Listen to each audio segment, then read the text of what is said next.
बात करते हैं ह्यूमन सर्कुलेटरी सिस्टम का। इसमें हार्ट मेनली पढ़ना होता है।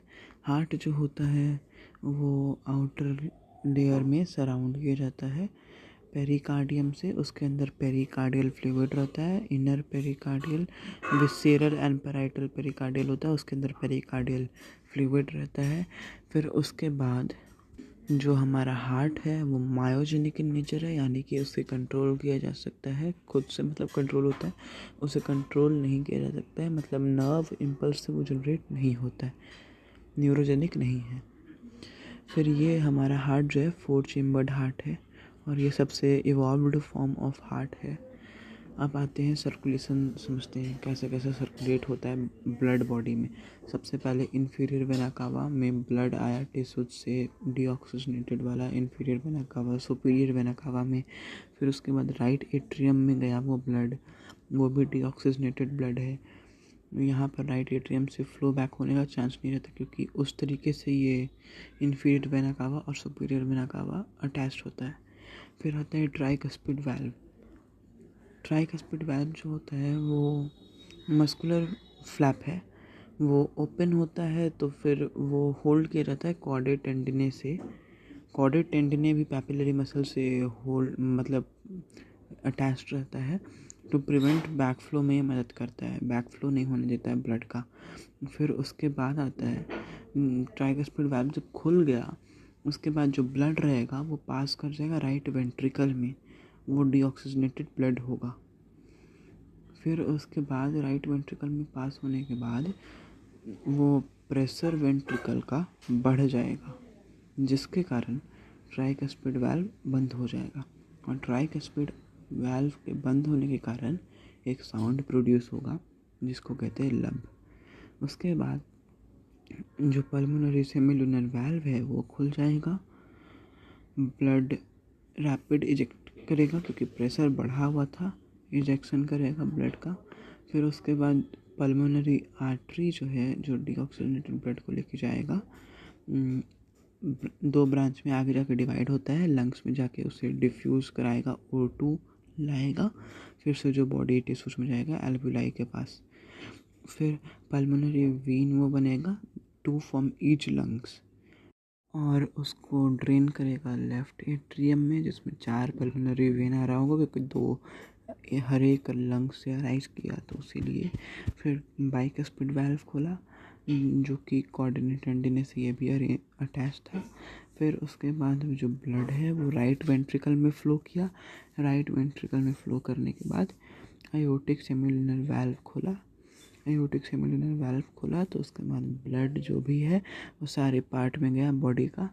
फिर उसके बाद आप समझते हैं जो मेनली होता है, ये तो मतलब एक ओवरव्यू था, मतलब जिसे नहीं आता उसके माइंड में बैठाने के लिए।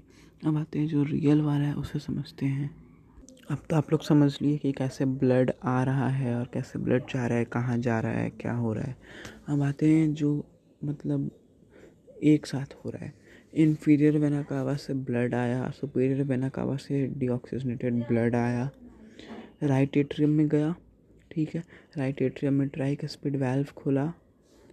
ये चीज़ याद रखना है कि वाल्व के खुलने से कोई साउंड प्रोड्यूस नहीं होता है। उसके बाद ट्राइकस्पिड वाल्व खुला, ट्राइकस्पिड वाल्व के साथ बाइकस्पिड वाल्व भी खुलेगा क्योंकि वो भी जो है उस समय जो ऊपर से राइट एट्रियम से ब्लड आएगा वो लेफ्ट वेंट्रिकल में जाएगा, तो उसी कारण से ट्राइकस्पिड वाल्व और बाइकस्पिड वाल्व दोनों खुलेगा। उसके बाद ब्लड राइट वेंट्रिकल में गया इधर ट्राइकस्पिड वाल्व से, और बाइकस्पिड वाल्व से लेफ्ट वेंट्रिकल में गया। राइट वेंट्रिकल में डीऑक्सीजनेटेड ब्लड आया, लेफ्ट वेंट्रिकल में ऑक्सीजनेटेड ब्लड आया। उसके बाद प्रेशर बढ़ा, वो ट्राइकस्पिड बाइकस्पिड वाल्व क्लोज किया। इन दोनों के क्लोजर से एक साउंड प्रोड्यूस हुआ जिसको लब कहते हैं। इसको याद करने का ट्रिक ऐसा है, LUBB, BB phone bicuspid valve हो गया। फिर उसके बाद जो होता है ब्लड फिर इधर से जो राइट वेंट्रिकल है वहाँ पर से पल्मोनरी आर्टरी के थ्रू लंग्स में जाता है, और फिर जो लेफ्ट वेंट्रिकल है वहाँ पर से ये आयोटिक से आँख से, उसके बाद ये जाता है पूरे बॉडी पार्ट्स में।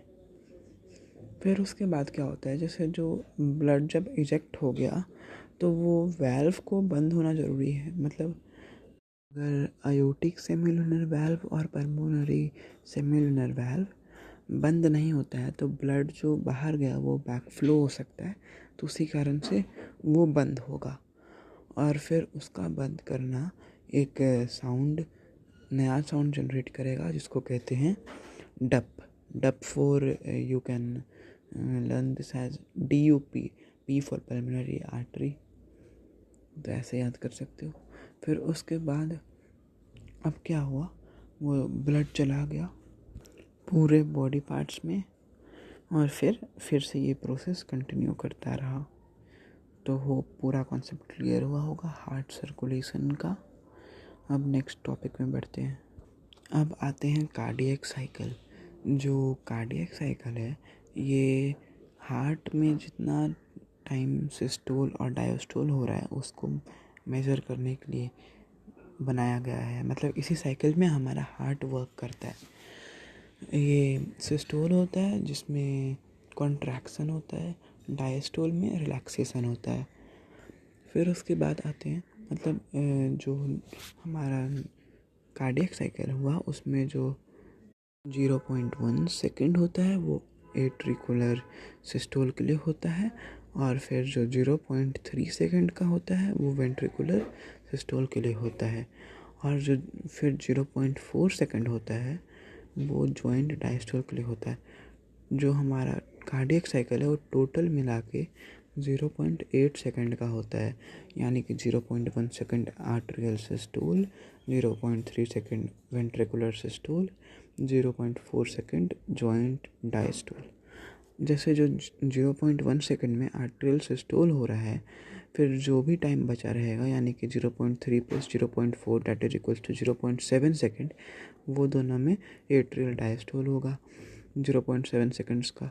फिर उसके बाद जो वेंट्रिकल और जॉइंट मतलब जो एट्रिकुलर सिस्टोल और जॉइंट डायस्टोल को मिला के टाइम होता है वो वेंट्रिकुलर डायस्टोल का टाइम होगा, रिलैक्स करने का मतलब वेंट्रिकुलर डायस्टोल का टाइम होगा। फिर उसके बाद एट्रियल सिस्टोल क्या हो गया 0.1 सेकेंड हो गया, और फिर जॉइंट डायस्टोल 0.4 सेकेंड हो गया, यानी कि 0.5 सेकेंड का ये होता है हमारा वेंट्रिकुलर डायस्टोल। फिर उसके बाद आते हैं जॉइंट डायस्टोल, यानी कि जब दोनों एक साथ रिलैक्स्ड हो तो 0.4 सेकेंड में, और जॉइंट डायस्टोल में ब्लड आते रहता है। फिर उसके बाद 70 ml maximum blood joint diastole के समय आ जाता है। उसके बाद जो बचा हुआ 30 ml होता है वो पंप्ड आउट किया जाता है एट्रियल सिस्टोल के थ्रू एफिशिएंसी बढ़ाने के कारण। फिर उसके बाद वही वाल्व वगैरह क्लोज होता है, प्रेशर वगैरह ये सब 11th में पढ़ने का है और एक्स्ट्रा में। फिर उसके बाद जो एट्रियल डायस्टोल होता है वो 0.7 सेकेंड्स का हाईएस्ट जो डायस्टोल का टाइम है एट्रियल डायस्टोल, मतलब एट्रिया ही सबसे ज़्यादा डायस्टोल टाइम में रहता है। जो हमारा हार्ट रेट है यानी कि जिसे हम मेज़र करते हैं, पल्स रेट आता है, तो वो कैसे काम करता है और कैसे किस चीज़ को रिप्रेजेंट करता है, वो जो होता है वो हमारे वेंट्रिकल्स के कॉन्ट्रैक्शन के कारण यानी कि वेंट्रिकुलर सिस्टोल के कारण पता चलने वाला वेव होता है। वो बस वेंट्रिकुलर सिस्टोल इसलिए होता है क्योंकि atrial systole is not very powerful, because you can think like जो एट्रिया होता है, एट्रिया को ब्लड बस वेंट्रिकल्स में भेजना होता है जो कि बहुत कम मतलब जो डिस्टेंस से बहुत कम है। वेंट्रिकल्स को ब्लड पूरे बॉडी में भेजना होता है, तो इसीलिए इसमें डिस्टेंस ज़्यादा होता है जिसके कारण वो ज़्यादा प्रेशर जनरेट करते हैं। इसके पीछे भी प्रेशर जनरेट करने का है, उसके पीछे भी लॉजिकल रीज़न है। नर्वस सिस्टम में ICSE स्कूल्स में मेनली पढ़ाया नहीं जाता क्योंकि वो बोर्ड्स में आता नहीं है। Polarization, repolarization and depolarization. जो डीपोलराइजेशन होता है उसके कारण वेंट्रिकल्स होता है, जो रीपोलराइजेशन होता है उसके कारण वो मतलब नॉर्मल स्टेट में आता है, यानी कि वो सिस्टोल में आने में मदद करता है रीपोलराइजेशन। फिर बात करते हैं हमारे जो हार्ट का पेस मेकर है यानी कि जो सबसे ज़्यादा मतलब इम्पल्स जनरेट करता है वो हो गया साइनोएट्रियल नोड। उसके बाद आता है मतलब वहाँ से इम्पल्स ट्रांसमिट करते हुए एवी नोड में आता है, एट्रियोवेंट्रिकुलर नोड, जिसको एस्कॉफ दोबारा नोड भी कहते हैं, ज़रूरत नहीं है, साइंटिस्ट का नाम है वो। उसके बाद जो एवी नोड हो गया वो बंडल ऑफ हिस के थ्रू वो इम्पल्स कन्वर्ट कर मतलब सेंड करता है, ट्रांसमिट करता है। एवी बंडल भी होता है, वो जाके फर्दर बंडल ऑफ हिज में डिवाइड करता है। फिर बंडल ऑफ हिज 2 ब्रांचेज में होते हैं, एक ब्रांच जाता है लेफ़्ट वेंट्रिकल के वॉल में, एक ब्रांच जाता है राइट वेंट्रिकल के वॉल में, बिकॉज दोनों में प्रेशर ज़्यादा जनरेट करना होता है, उसीलिए पूरा वो मतलब डिस्ट्रीब्यूटेड हो जाता है। फिर आते हैं ब्लड वेसल्स पे। ब्लड वेसल्स में आर्टरी सबसे पहला, फिर वेन्स, फिर कैपिलरीज। आर्टरी एक ब्लड वेसल है जो कि blood away from the heart carry करता है किसी ऑर्गन के पास। ये हमेशा ट्रू है। Characteristics of N artery. Artery जो होता है उसके मस्कुलर वॉल थिक होते हैं, यानी कि ट्यूनिका मीडिया थिक होता है। ट्यूनिका एक्सटर्ना जो होता है वो कनेक्टिव टिश्यू का लेयर होता है, और ट्यूनिका मीडिया स्मूथ मसल का लेयर होता है, और ट्यूनिका इंटरना एंडोथेलियम होता है, और फिर उसके बाद एक ल्यूमेन होता है। आर्टरी में ल्यूमेन कम होता है, मतलब छोटा होता है, और मिडिल लेयर जो ट्यूनिका मीडिया है वो ज़्यादा थिक होता है as compared to veins. Veins में एक्सटर्नल लेयर होता है ट्यूनिका एक्सटर्ना, फिर उसके बाद मिडिल लेयर जो होता है वो थिन होता है, और फिर ट्यूनिका मीडिया, और जो ट्यूनिका इंटरना वो एंडोथेलियम उसके पास भी होता है। फिर उसका जो ल्यूमेन होता है वो ज़्यादा वाइडर होता है वीन का। इसी कारण से ये आप देखोगे कि उसमें वैल्व्स प्रेजेंट होते हैं बैक फ्लो को प्रिवेंट करने के लिए, क्योंकि उसमें कोई वो प्रेशर तो रहता नहीं है। आर्टरी में तो प्रेशर आता है, इलास्टिक कॉइल रिकॉइल होता है जो ये वेंट्रिकल्स का, उससे आपको मालूम चलता है पल्स रेट, तो वो आर्टरी में ब्लड जाता है, उसी कारण से स्पर्ट्स में ब्लड फ्लो करता है, यानी कि टाइम पर एक फ़िक्स टाइम लिमिट पर एक फिक्स्ड प्रेशर के साथ, उसीलिए वो आर्टरी के थ्रू पास कर जाता है। फिर आते हैं कैपिलरी। कैपिलरी इसमें स्क्वैमस एपिथेलियम का सिंगल लेयर होता है, एंडोथेलियम जिसको कहते हैं। इसमें कोई मसल नहीं होता है, ये बस डिफ्यूज़न का काम करता है। इसमें लार्जर प्रोटीन्स वगैरह नहीं जा सकते, बहुत छोटा होता है, only blood and some materials etcetera. Capillaries का बहुत सारा यूज़फुलनेस है। ये इन्फेक्शन के केस में WBC लाने में मदद करता है, WBC स्क्वीज करता है यहाँ पर से और फिर जाके फाइट करता है उस साइट पर। फिर 2 टाइप्स ऑफ ब्लड सर्कुलेशन। अच्छा, एक चीज़ और, जो आर्टरी होता है वो डिवाइड करता है, आर्टेरियोल बनाता है, फिर कैपिलरी बनता है, फिर वेन्यूल, फिर उसके बाद वीन बनता है। टाइप ऑफ सर्कुलेशन प्रेजेंट होते हैं हमारे बॉडी में, pulmonary circulation and systemic circulation. Pulmonary circulation start होता है राइट वेंट्रिकल से और आता है यहाँ तक, क्या बोलते हैं, लेफ़्ट एट्रियम तक चलता है। फिर उसके बाद जो सिस्टमिक सर्कुलेशन होता है वो हमारा चलता है लेफ़्ट वेंट्रिकल से और ये राइट एट्रियम तक। फिर आता है pulmonary part of heart, pulmonary circulation part of heart. ये तो हमारे पूरे सिस्टम का नाम हो गया, ये सर्कुलेशन हो गया, मतलब ये अब पार्ट का बात कर रहे हैं, pulmonary part, systemic part of heart.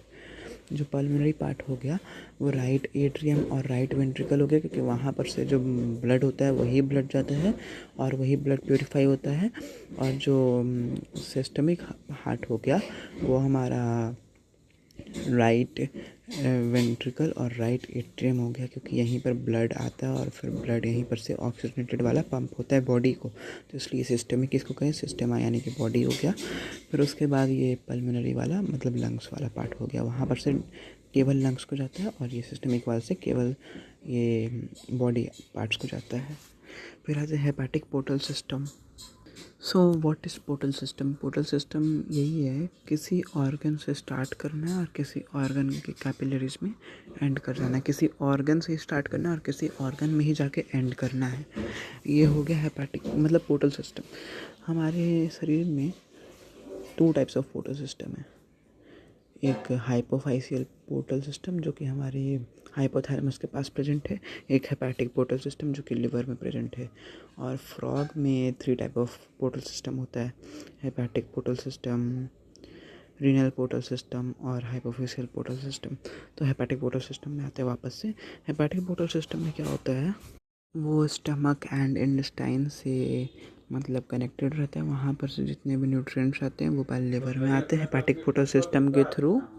फिर आता है हेपेटिक वेन नाम का टर्म। जो हेपेटिक सिस्टम मतलब पोर्टल वेन हुआ, उससे जो मतलब वो न्यूट्रिएंट्स एब्जॉर्ब हुआ, उसका ब्रेक डाउन हुआ। फिर वही न्यूट्रिएंट्स हेपेटिक वेन के थ्रू मतलब न्यूट्रिएंट्स इसलिए यहाँ पर लाया गया क्योंकि वो उसके अंदर कुछ वायरसेस हो सकते हैं, बैक्टीरिया हो सकते हैं जो कि हार्म कर सकते बॉडी को, इसलिए डायरेक्टली उसे ब्लड में नहीं डाला गया। उसलिए यहाँ पर वो लिवर क्या किया, डिटॉक्सिफिकेशन का काम किया। मतलब जितने भी बैक्टीरिया उसे ब्रेक डाउन करेगा, उसे मार देगा। तो फिर वही ये फिर हेपेटिक वेन के थ्रू आगे जा कर के मतलब हेपेटिक वेन नया अराइज होता है लिवर के पास। जो आर्टरी होता है वो ऑक्सीजनेटेड ब्लड लाता है हार्ट के पास से। ये आयोटा जो होता है वो डिवाइड करके आर्टरी बनाता है, हेपेटिक आर्टरी। वो लेकर आता है ब्लड, वो ब्लड लिवर को सप्लाई किया जाता है और फिर वो डिवाइड करता है कैपिलरी में। फिर उसके बाद वो वीन फॉर्म करता है कैपिलरी में, जहाँ पर होता है वहीं पर न्यूट्रिएंट्स को उसके अंदर ऐड किया जाता है। Every organ will have its own artery and vein, like kidney for renal artery and renal vein. फिर blood vessels entering the heart. ये तो अब जान गए हो कि अभी तक कि ब्लड वेसल्स कौन कौन से हार्ट में आ रहे हैं। Posterior and inferior vena cava, pulmonary vein हो गया, ये सब एंटर करता है। और जो एग्जिट करता है आयोटा हो गया, पल्मोनरी आर्टरी हो गया। तो पूरा सर्कुलेशन हम लोग रिवाइज कर चुके हैं। A to Z mind mapping हो चुका है। अब इसी को बार बार सुन सकते हो आप रिवाइज करने के लिए कभी भी। मतलब जितना मुझे अभी तक मालूम था उतना मैंने